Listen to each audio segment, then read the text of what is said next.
নমস্কার, আমি doctor Sanjit Basak, consultant pulmonologist. আমার আপাতত ঠিকানা অ্যাপোলো ক্লিনিক, চিনার পার্ক। আজকে যে বিষয়টা নিয়ে আলোচনা করতে এসেছি সেটা হচ্ছে একটা রেসপিরেটরি মাসল ট্রেনিং এর ডিভাইস, যার নাম হচ্ছে ব্রিদার। এই ব্রিদার ডিভাইসটা কাজ কি? প্রথমে আমাদের জানতে হবে রেসপিরেটরি মাসল কি কি আছে। দু রকমের মাসলস আছে, একটা হচ্ছে মাসলস অফ ইনহেলেশন আর একটা হচ্ছে মাসলস অফ এক্সহেলেশন। মোটামুটি ইনহেলেশনটা হচ্ছে একটা অ্যাক্টিভ প্রসেস। ইনহেলেশনের যে মাসলস গুলো আছে তার মধ্যে মেইন মাসলস হচ্ছে আমাদের ডায়াফ্রাম, তারপরে হচ্ছে এক্সটার্নাল ইন্টারকস্টাল, আরো একটা মাসল মানে ফোর্সড ইন্সপিরেশনে সহায়তা করে, সেটা হচ্ছে ইন্টারকন্ট্রাল পার্ট অফ ইন্টারনাল ইন্টারকস্টাল। আর এক্সহেলেশন একটা প্যাসিভ প্রসেস, কিন্তু কিছু অ্যাক্সেসরি মাসলস এখানে হেল্প করে। তার মধ্যে হচ্ছে ইন্টারনাল ইন্টারকস্টাল, এক্সেপ্ট ইন্টারকন্ট্রাল পার্ট, এবং কিছু অ্যাবডোমিনাল মাসল যেমন external oblique, internal oblique, rectus abdominis ইত্যাদি। ঠিক আছে, তো আমাদের এই মেশিনটা কি কাজে লাগে? এই মেশিনটা হচ্ছে যাদের রেসপিরেটরি মাসল কোনো কারণে উইকেন্ড হয়ে যায় তাদের স্ট্রেংথেনিং করতে এই মেশিনটা কাজে লাগে। পুরো প্রসেসটাকে বলে রেসপিরেটরি মাসল ট্রেনিং। এটা পালমোনারি রিহ্যাবিলিটেশন বা চেস্ট ফিজিওথেরাপির একটা পার্ট। কি কি কারণে আমাদের রেসপিরেটরি মাসল উইকনেস হয় এবার আমাদের জানতে হবে।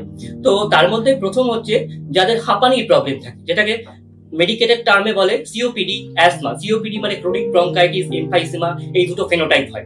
সেই সব পেশেন্টদের, বিশেষ করে যাদের মডারেট টু সিভিয়ার এক্সারসারবেশন হয়, সেই সমস্ত ক্ষেত্রে আমাদের রেসপিরেটরি মাসল উইকেন্ড হয়ে যেতে পারে। ইন্ডিকেশন গুলো হলো সিওপিডি, মডারেট টু সিভিয়ার এক্সারসারবেশন। সিওপিডির মধ্যে পড়ছে ক্রনিক ব্রঙ্কাইটিস, এমফাইসিমা, এবং তার সাথে হচ্ছে যে সমস্ত পেশেন্ট আইসিইউতে ভর্তি থাকে অনেকদিন, বিশেষ করে মেকানিক্যাল ভেন্টিলেশনে যারা থাকে, তাদের রেসপিরেটরি মাসল গুলো উইকেন্ড হয়ে যায়। ইভেন যাদের মেকানিক্যাল ভেন্টিলেশন হয় না সেই সমস্ত আইসিইউ পেশেন্টদেরও after discharge respiratory muscle weakened হয়ে যায়। এবং এল্ডারলি পেশেন্ট আছে, যেমন আফটার এজ অফ 65 যাদের ডিসচার্জ হচ্ছে হসপিটালে অনেকদিন ভর্তি ছিল, তাদেরও রেসপিরেটরি মাসল উইকেন্ড হয়ে যায়। এটা যে পদ্ধতিতে কাজ করে সেটাকে বলে রেসপিরেটরি মাসল ট্রেনিং।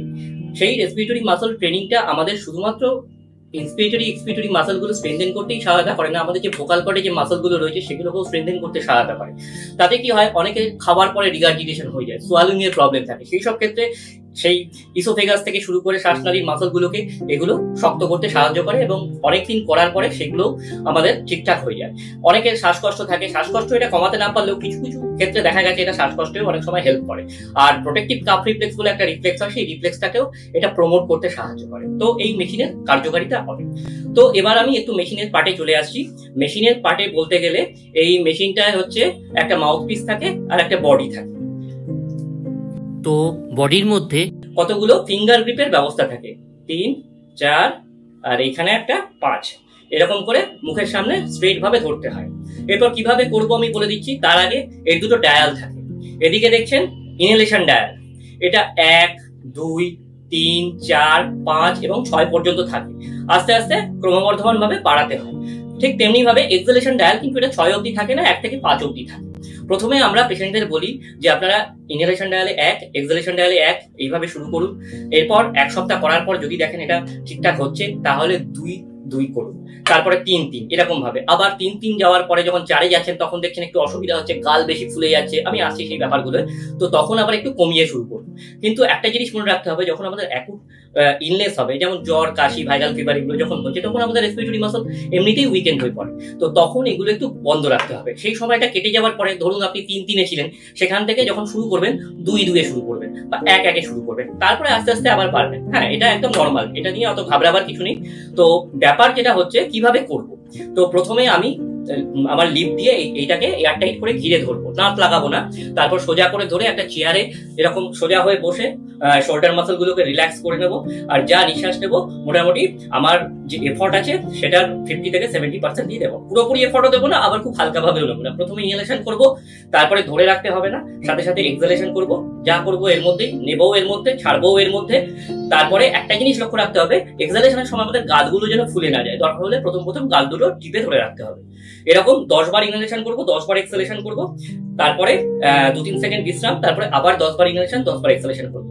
এইরকম একটা সেশন হয়ে গেল মর্নিং এ আর একটা সেশন ইভিনিং এ, এইভাবে করতে হবে। তো আমি এখন দেখাচ্ছি, আপনারা ফলো করুন কিভাবে নিতে হবে।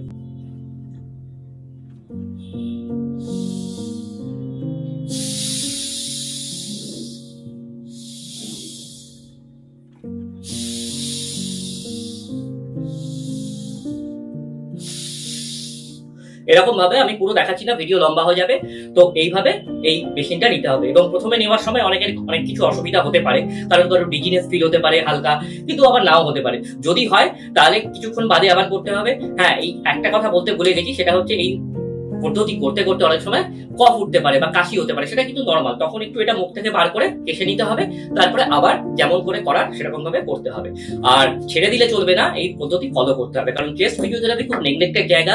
এই জায়গাটা চেস্ট ফিজিশিয়ানরাও অনেক সময় ইগনোর করে যান। তো এই ব্যাপারগুলো আমাদের জোর দিতে হবে, কারণ গাড়ি কিনলে যেরকম গাড়ি কেনার সময় যে খরচটা আছে, কিন্তু গাড়ির পর মেইনটেনেন্স থেরাপিটা করতে হয় গাড়িরও, তেমনি আমাদের সিওপিডির মেইন ইম্পর্টেন্স জিনিস হচ্ছে মেইনটেনেন্স থেরাপি। তো এটা হচ্ছে রেসপিরেটরি মাসেলকে আপনার স্ট্রেনথেন করবে। তো আজ এই পর্যন্তই, অনেক ধন্যবাদ, নমস্কার।